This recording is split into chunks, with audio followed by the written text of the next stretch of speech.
Bismillahirrahmanirrahim. Alhamdulillahirabbil alamin.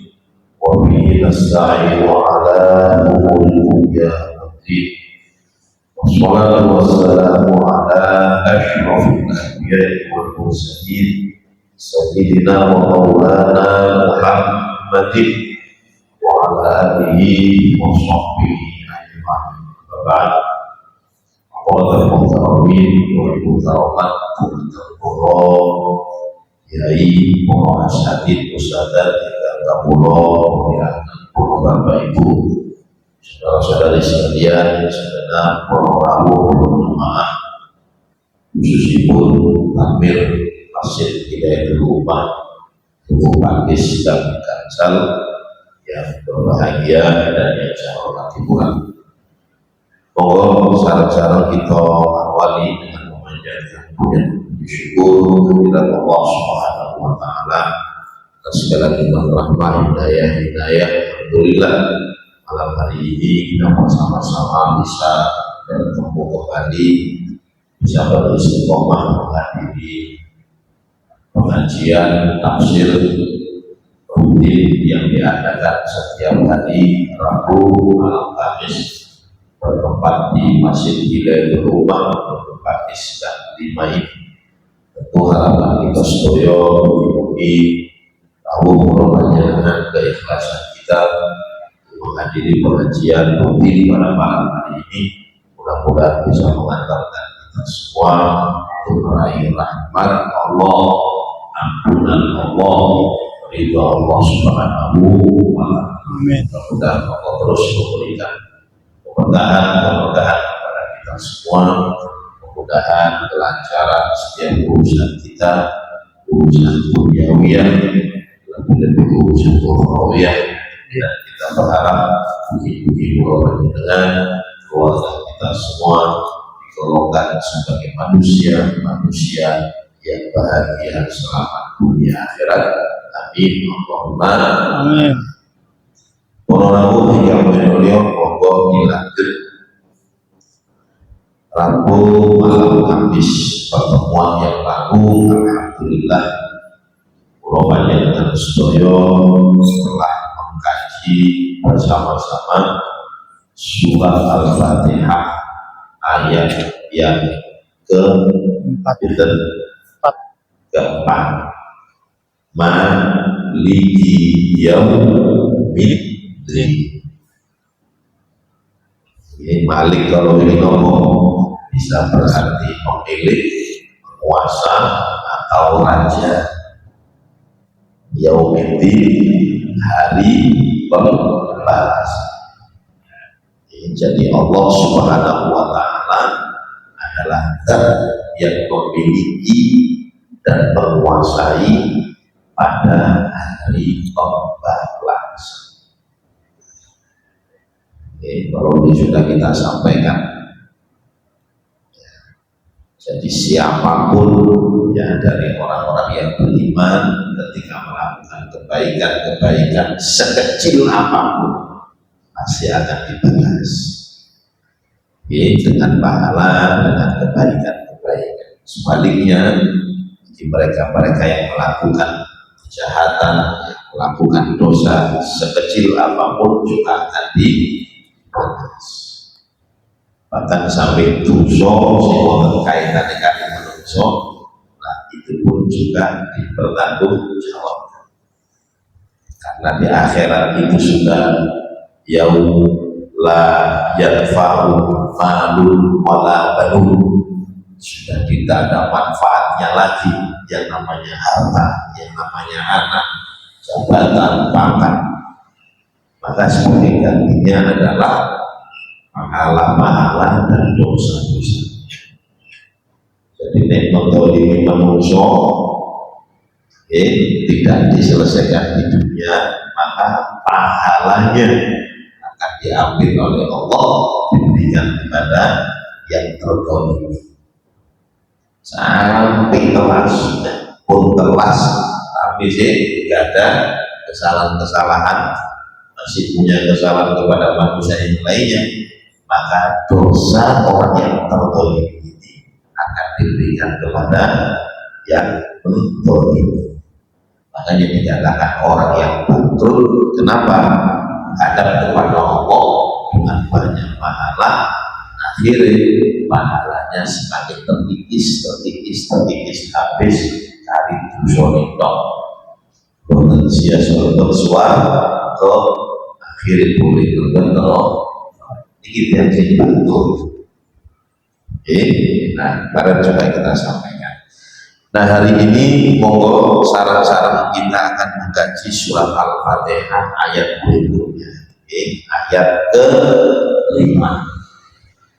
Monggo iyyaka na'budu wa iyyaka nasta'in.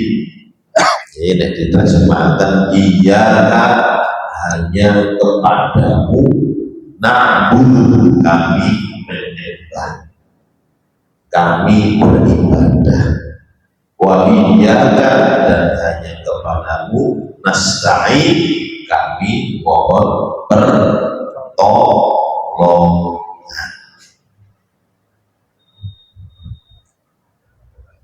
Jadi ibadah hanya kepada Allah, mohon pertolongan pun juga hanya kepada Allah Subhanahu wa ta'ala. Nah, ayat ini adalah intisari dari surat Al-Fatihah. Jadi para ulama tafsir menjelaskan bahwa ayat yang kelima adalah merupakan intisari dari surat Al-Fatihah. Padahal surat Al-Fatihah itu intisarinya dari seluruh Al-Quran. Jadi Al-Quran yang 30 juz 114 surat intisarinya ada di dalam surat Al-Fatihah. Sedangkan surat Al-Fatihah ini intisarinya ada di ayat yang ke-5.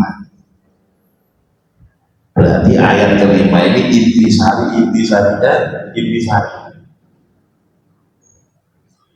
Loh, kenapa ayat kelima ini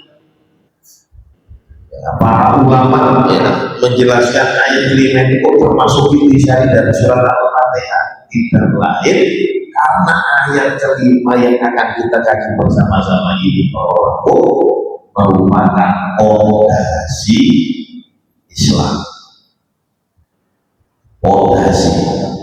Fondasi Islam itu keimanan, ketauhidan, keesaan, hal-hal yang terkait dengan Allah Subhanahu wa ta'ala. Itu fondasi. Nah, mila nih, wow, diterjemahkan iyyaka na'budu, hanya kepadamu wahai Allah kami ini menyembah, kami ini beribadah. Lah niki Pak Bu saja nih loh, di dalam bahasa Arab itu ada kesamaan dengan bahasa Indonesia. Bahasa Indonesia itu biasanya susunannya nomor SPO, ono kai barang spok subjek, predikat, objek, dan keterangan. Contoh, Muhammad makan nasi. Muhammad menjadi subjek makan. Predikat, nasinya jadi objek. Dalam bahasa Arab juga demikian. Sebetulnya ayat kelima ini menurut susunan bahasa Arab bukan iyyaka na'budu, tapi na'buduka. Nek SPO kan atau SPO na'buduka, kami menyembahmu wa nasta'inuka, dan kami mohon pertolongan kepadamu.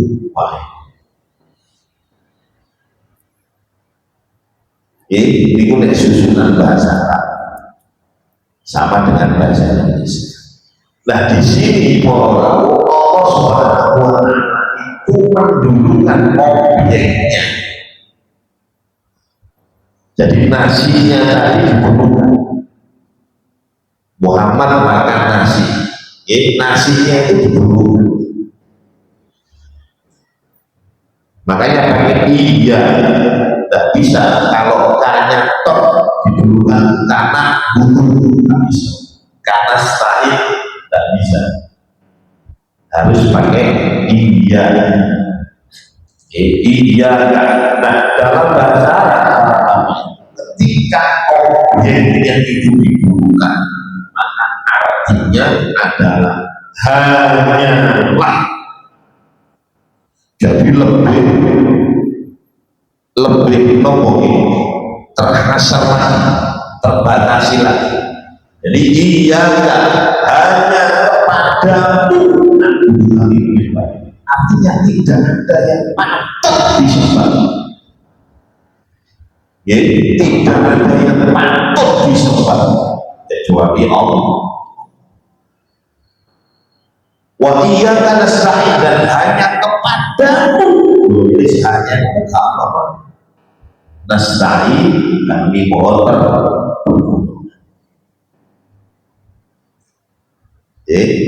Jadi sekali lagi, kalau objeknya itu dibutuhkan, maka bisa berarti hanya kepadamu. Foto, atau seminggu hanya nasi, ya, yang dimakan Muhammad. Berarti kalau nasi tok, beda dengan Muhammad makan nasi, ya mungkin si ono, tempe, si ono lain-lain. Tapi kalau hanya itu berarti Allah saja. Jadi sekali lagi para bapak, ini ayat yang sangat istimewa. Allah Subhanahu wa Ta'ala menurunkan ayat ini sekaligus perintah pada pulau panjenengan manusia bahwa ketika menyembah, ketika beribadah, ketika mohon pertolongan hanya kepada Allah Subhanahu wa Ta'ala. Sholat ini ibadah berarti harus panjenengan peruntukan. Poso ibadah berarti harus panjenengan niatkan. Zakat, sedekah, infak, ibadah berarti harus panjenengan ya khususkan niatkan. Umroh, haji, pengawasan atau selalu menikah, panjenengan itikaf, silaturahmi, jemput orang sakit, amar ma'ruf nahi munkar, birrul walidain, semua itu adalah ibadah. Beribadah iyyaka na'budu, maka harus dipersembahkan pada Allah.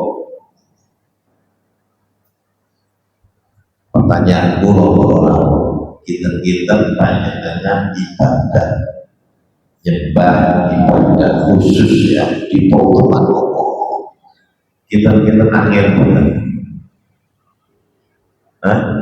angin benar Tuhan,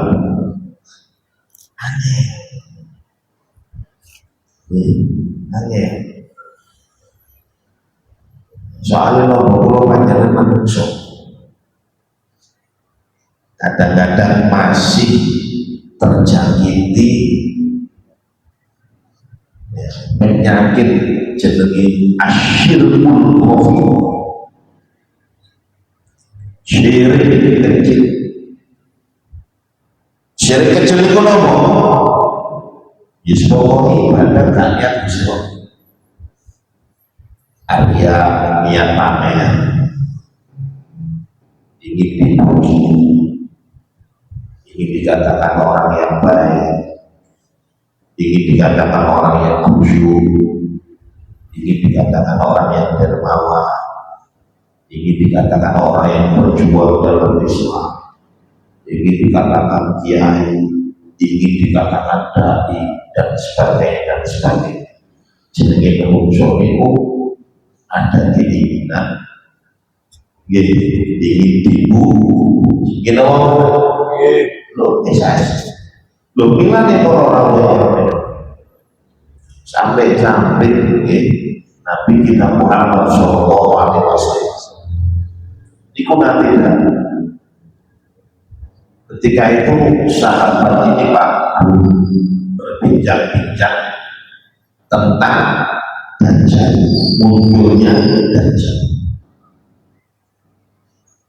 Jadi setelah sahabat ini mendengar hadis Nabi Muhammad SAW munculnya ngomong Dajjal yang sangat luar biasa akan turun di hari akhir nanti. Dajjal bisa menghidupkan orang mati, bisa menyembuhkan tanah yang kering, bisa menurunkan hujan. Bahkan Dajjal ini diberi sifat-sifat ilahnya mirip Tuhan. Makanya besok banyak yang terpedaya, banyak yang tertidur dengan Dajjal. Nah ternyata setelah para sahabat berbincang tentang Dajjal ini, Nabi mendengar. Lantas Nabi menyampaikan, ala ukhbirukum, para sahabat, mau kalian aku beritahu bima wa alfa akhwafu alaikum aidi minat masih Dajjal. Maukah kalian aku beritahu bahwa aku justru lebih khawatir, ya, ada yang lebih aku takutkan, lebih aku khawatirkan daripada munculnya Dajjal. Para sahabat sampai tercengang, Dajjal koyo ini loh, ya, tipu daya seperti ini loh. Nabi menyampaikan ada yang lebih aku khawatirkan daripada munculnya Dajjal. Para sahabat menjawab, "Na'am ya Rasulullah, ya Rasul, apa yang lebih panjenengan khawatirkan?" Beliau menyampaikan asyirkul khafi, syirik kecil, dalam artian hadiah ibadah begini pamer, jadi bukan nilai. Makanya Nabi mengatakan di dalam hadis ini, an-yakumar rajul, seseorang itu berdiri yusolli, sholat, fayuzaddi, lantas dia memperindah, ya, sholat, tapi dia memperindah sholatnya itu apa? Lima euro minta supaya dilihat orang. Wajib itu naik nano dan dipuji, sholawatan dia naik nano dan dipuji. Ini bukan jangan salah pahami lagunya. Berarti sholat kalau dia naik nano, dia ngaji berarti kalau dia naik nano. Ya. Jadi saking samarnya gitu Pak, saking sama sampai-sampai yang seperti lebih aku khawatirkan, ya, lebih aku khawatirkan datangnya yang itu daripada munculnya masih Dajjal. Loh, kenapa? Di sini para ulama membahas. Nanti kita mungkin. Jadi kenapa sih Nabi Muhammad SAW lebih mengkhawatirkan fitnahnya ria daripada fitnahnya Dajjal? Yang pertama, aku jawabannya para ulama ini, sebab fitnah Dajjal itu begini, ya. Niku insya Allah bagi orang-orang yang beriman, ya, bagi orang-orang yang beriman, insya Allah akan terselamatkan dari fitnah Dajjal. Jadi lebih-lebih panjenengan sering berdoa, saat ini salah nih Bapak. Allahumma inni a'udzubika min adzabi jahannam wa min adzabil qabri wa min fitnatil mahya wal mamat wa min syarri fitnatil masiihid dajjal. berlindung kepada Allah dari fitnahnya Dajjal. Insyaallah dengan Allah itu akan berselamat dari budaya Dajjal. Lebih banyak dengan apa? Surat Kahfi 10 ayat. Alhamdulillahilladzi anzala 'ala 'abdihi al-kitaba wa lam yaj'al lahu 'iwaja qayiman liyunzira ba'san shadidan min ladunhu wa yubashshira al-mu'minina alladhina ya'maluna as-salihati anna lahum ajran hasanan malikina fihi abada yunzirul ladzina qalu takhallallahu walada. Terus sampai di awal fisyatu ila kahfi faqalu rabbana atina min ladunka rahmatan wa hayyi lana min amrina rasyada. Sampai 10 ayat. Ini surat Kahfi 10 ayat ini insyaallah akan bisa menyelamatkan sekali lagi dari budaya. Makanya nanti lebih mengkhawatirkan ngomong kecil. Nek Dajjal insya Allah ketika seseorang memiliki keimanan yang baik, dia akan terselamatkan. Nah sekarang bandingkan dengan fitnahnya Riyah. Nek Riyah ini kuman justru akan menimpa pada orang-orang yang soleh, orang-orang ahli ibadah. Gak mungkin Pak hubungan manusia Riyah itu gak mungkin. Dia berzina Riyah, minum minuman keras Riyah, membunuh Riyah. Gak mungkin. Justru Riyah itu menimpa pada orang-orang yang soleh. Semakin panjenengan soleh, semakin panjenengan melakukan kebaikan-kebaikan, biasanya akan terjadi sifat Allah. Iya. Kita membenar. Kita membenar Pak. Oke saya. Jadi akan dihinggapi sifat Riyah. Lebih-lebih mungkin Masya Allah. Sekolah serius saja. Saya cerita diri saya sendiri. 10 kali panjenengan Pak. Menurut saya ujiannya lebih berat saya. Seorang dai, seorang mubaligh, seorang ustaz itu dituntut ya ketika ngajar katanya dituntut untuk buka-buka kitab ya dalil-dalil yang soleh supaya mudah difahami, mudah dimengerti. Gitu kan? Tapi sisi lain dituntut untuk ikhlas itu. Kadang-kadang muncul lebih-lebih dari 10 dari warna pengajian wah sama sekali. Terkadang dihinggapi nomor fitnah Riyah itu.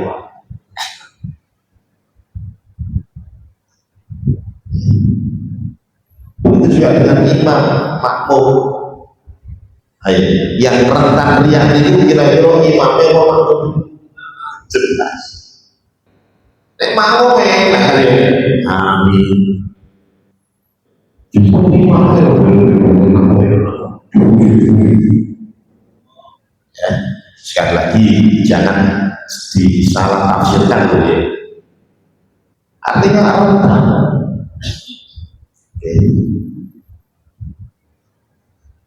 Haji, saat ini zaman ini medsos,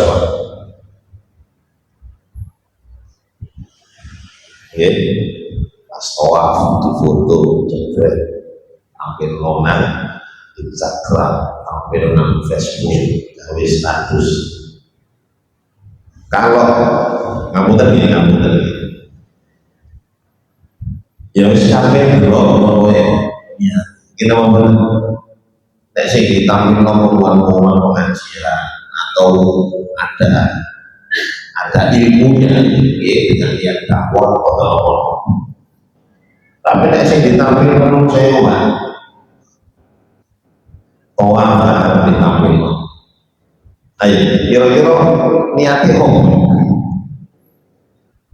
Ya, tengah Arafah. Ya wis mudah-mudahan lah niatnya itu bentuk wong seneng dan melok ya. Tapi ini itu sangat rentan, sangat amat rentan. Nah, jadi makanya di sini Nabi kita Muhammad SAW justru lebih mengkhawatirkan fitnahnya riya daripada fitnahnya Dajjal. Kenapa? Satu, Dajjal itu insya Allah ketika muncul panjenengan memiliki keimanan yang baik akan terselamat. Lain halnya dengan riya, semakin panjenengan menjadi orang yang soleh, maka riya itu semakin bersemayam. Maka dia harus berniat orang. Terus yang kedua tentu ini,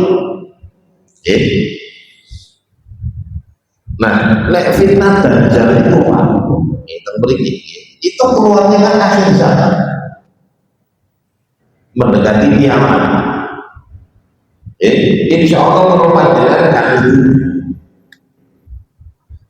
insya Allah kalau panjenengan. Jadi yang menjumpai Dajjal psikologi terakhir, ya. Nah, jadi roto enak lah. Ya. Sementara fitnahnya riya itu, yo akan selalu ya mendatangi pulau panjenengan selama hidup. Panjenengan akan diganti dengan penyakit riya. Jadi muncul itu bukan akhir zaman riya, tapi munculnya ini ketika panjenengan melakukan kebaikan, melakukan amal. Makanya Pak ayat kelima itu sampai di dunia hanya kepadamu. Nah, kami siapa kosong-kosong. Niku sing nomor 3. Sing nomor 3 di konten yang ulama.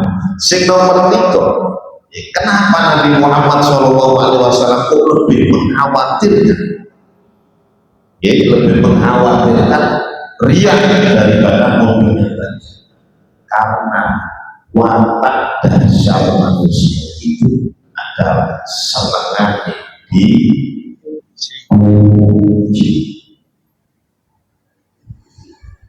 Ayo saat ini kalau kata Pak atau panjenengan kita senangannya dicelantu loh dipuji. Kalau mau saya dicelantu, senangannya dipuji. Panjenengan kan Facebook itu mungkin yang menampilkan komen-komen. Senang di komen, senang dipuji, senang di itu adalah dasar manusia. Bahkan sampai para ulama terangkan bahwa puji ya, seseorang itu senang dipuji itu merupakan syahwat. Dan syahwat berarti kalau makan, kalau ngopi, panjenengan makan minum kan ada syahwat. Legor makan hari ngopi. Sama orang dipuji pun legor. Masya Allah, sampai sholat luar biasa.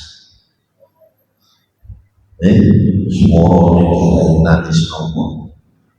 Loh, kadang-kadang ngubur, jangan dipuji beda dengan awal sholat yang ngubur, celana.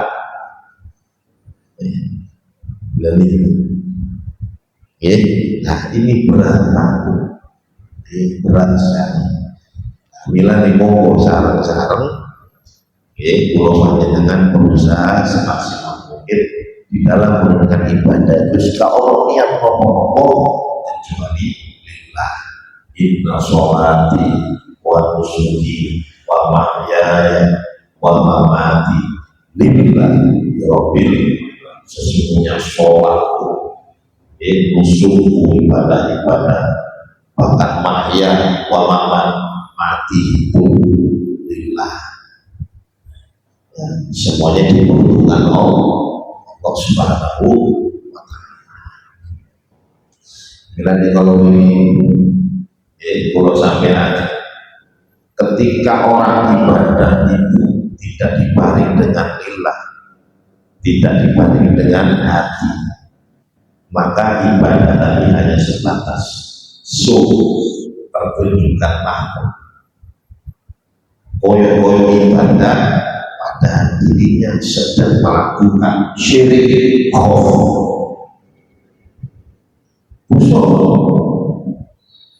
Kalau panjangan hanya melihat dari kesamaan, tapi nek lihat melenceng, sebelumnya melakukan kemaksiatan. Makanya para bapak ibu bisu dan akhirat itu yaumul lasahoi, ada hari pembongkaran amal. Pembongkaran amal. Jadi Allah akan membongkar niat-niat yang tersembunyi. Masya Allah. Tapi bongkar itu bongkarnya itu tidak face to face. Seorang anak akan dibongkar di hadapan orang tuanya, di hadapan gurunya, di hadapan orang tuanya. Orang pimpinan juga akan dibongkar, semuanya dibongkar. Jadi casing itu ternyata tahu semua ini casing itu-nya. Masya Allah, mungkinlah kalau dengan termasuk orang-orang yang diberi kemudahan ya pada Allah SWT untuk bisa di dalam beribadah ini niatnya hanya lillahi ta'ala. Sepatas hanya dengan soyo sakit nomor selam, karena para bapak ibu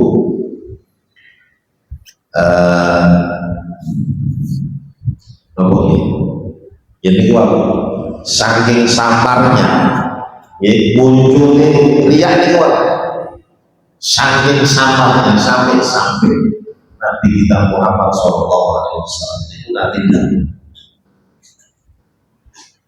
langkahnya sebut panjenengan sakit mirangan dong, langkahnya sebut itu lebih samar munculnya dia daripada langkahnya sebut. Artinya apa? Banyak orang yang begitu rapi pada dirinya itu namanya iya saking samar.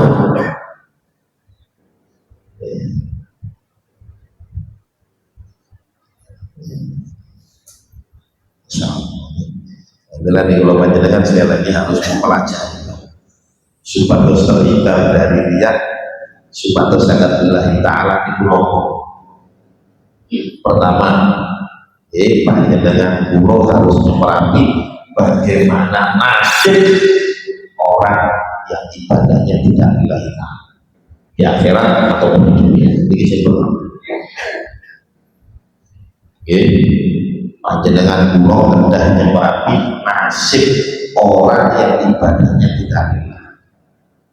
Nasib yang ngomong di akhirat berdasarkan hadis Nabi Muhammad Sallallahu Alaihi Wasallam. Insyaallah hadis itu misalnya.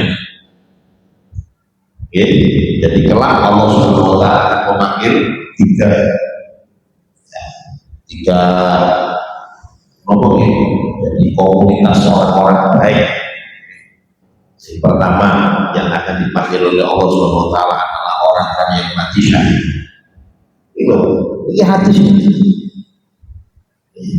Orang-orang yang mati syahid dipanggil oleh Allah Subhanahu Wa Taala. Setelah itu Allah bertanya kepada mereka, kon ngakoni nikmat dari saya karena Allah banyak yang telah kau pergunakan. Jangan malu ibu, makanya saya menggunakan perang sampai saya mati syahid. Kemudian ditanya oleh Allah, ya, kamu perang, ya, untuk siapa? Ya, tunggu dikit dulu, ini Nabi menggunakan kata-kata seperti ini. Nah, ini ya.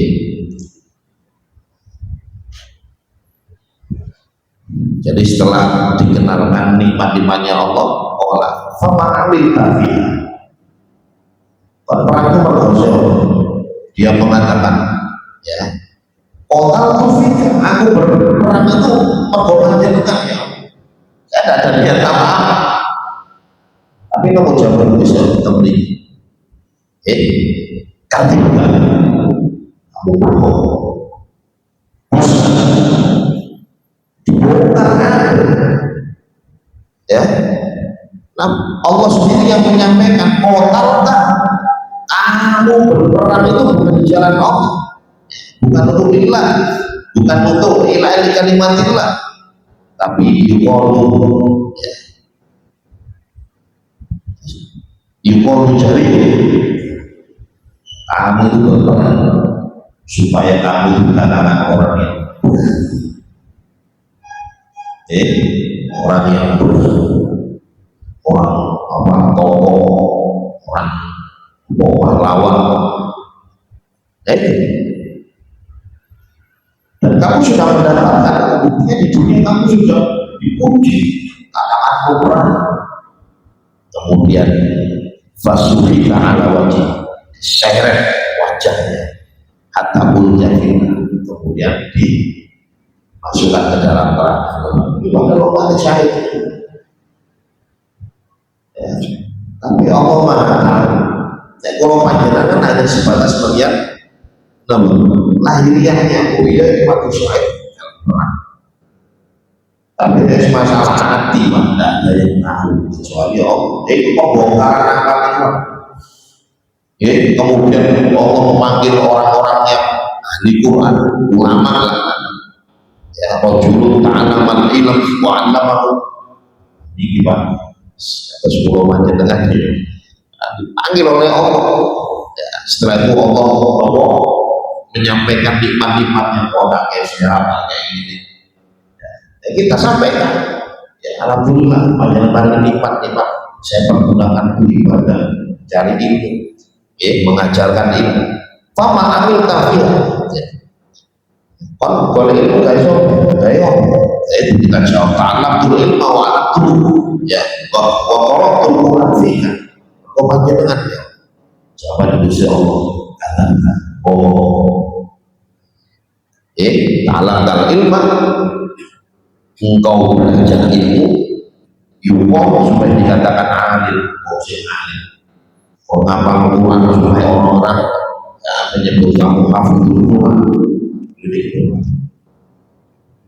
Kemudian diseret dimasukkan ke dalam neraka. Begitu juga dengan orang-orang yang disedekahkan. Al-Jawad, orang-orang yang dermawan, dikumpulkan oleh Allah, ditanya. Allah sendiri yang memberi kenikmatan, kita memberi. Ya, kemudian dia menyampaikan aku, ya, setiap ada, orang-orang membutuhkan sabilillah ngomong.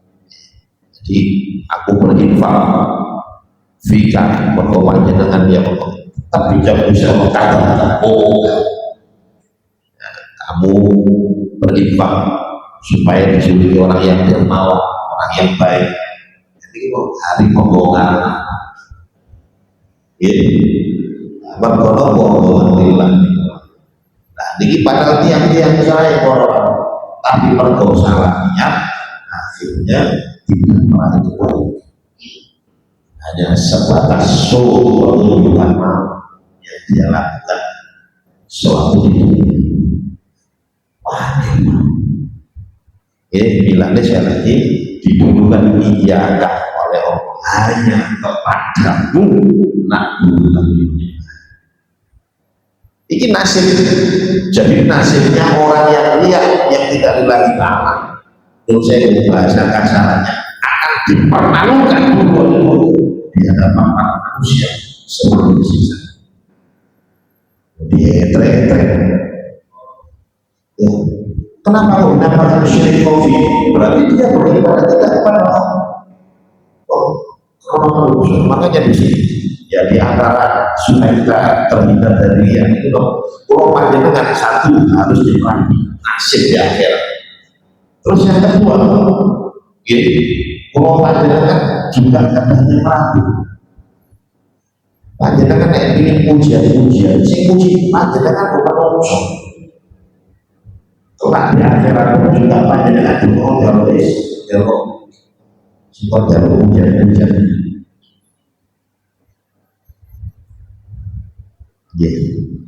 Kena sama ini sejak anak dulu dari kastain mau misalnya dia sama gimana cekap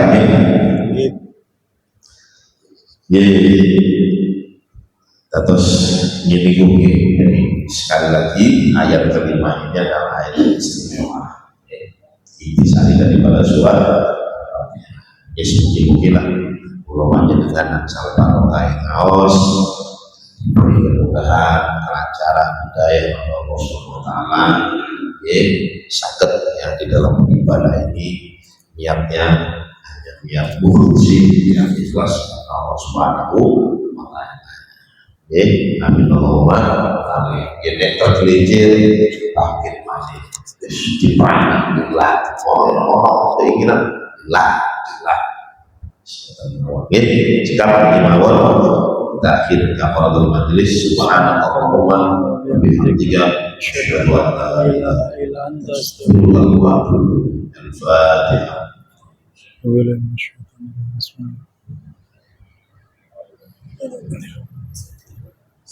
Assalamualaikum warahmatullahi wabarakatuh.